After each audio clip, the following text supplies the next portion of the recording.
Hi, I M Appu. ഇന്നെൻ്റെ second day of 100 day ചലഞ്ചാണ്.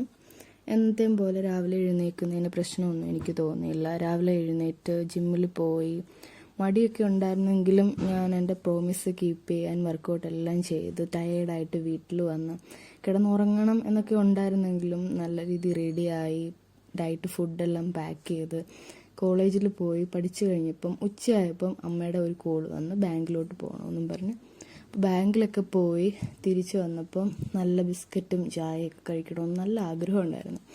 പക്ഷേ എനിക്ക് എന്നോടുള്ള പ്രോമിസ് കീപ്പ് ചെയ്യേണ്ടതുകൊണ്ട് മാത്രം ഞാനത് മാറ്റി വെച്ച് ഡയറ്റ് ഫുഡ് തന്നെ കഴിച്ച് അതെല്ലാം കഴിഞ്ഞ് പെട്ടെന്ന് തന്നെ പഠിക്കാനിരുന്നു. എല്ലാ ദിവസത്തെയും പോലെ തന്നെ ഒരു ഡേ കൂടെ പോയി. ഞാനൊരു ആവറേജ് ആണെങ്കിലും നല്ല മാർക്ക് വാങ്ങണമെന്നുള്ള ഒരു സ്വപ്നം എനിക്കുണ്ട്. അതുകൊണ്ട് എപ്പോഴത്തെയും പോലെ തന്നെ പ്രയത്നം ആരംഭിച്ചു. സോ നെക്സ്റ്റ് ഡേ കാണാം.